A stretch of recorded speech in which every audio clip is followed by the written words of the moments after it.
Sono il felice proprietario di un Alfa Romeo 4C, colore rosso Alfa.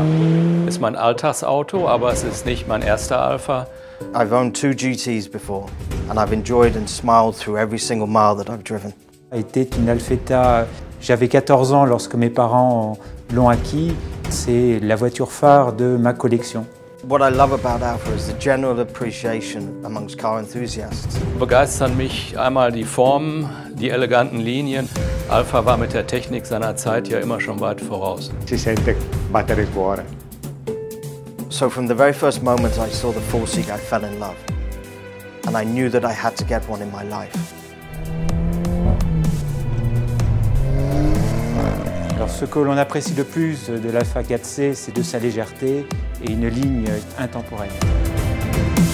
So possibly the most impressive thing is the carbon fiber monocoque shell.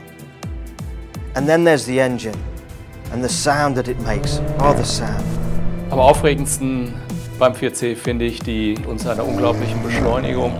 Es macht einfach Spaß, das Auto zu fahren.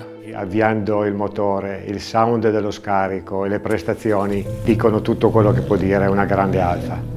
On the day that I picked up the car, a little kid was walking down the street with his father and turned and just went, wow, that's how I feel every day when I drive my 4C Spider. Quei 10 chilometri di curve, il primo giorno non me li dimenticherò mai, un giorno da ricordare per sempre. Alfa Romeo est une marque qui sort du cœur, que l'on garde après à vie. Che bella macchina! For me, my 4C is forever.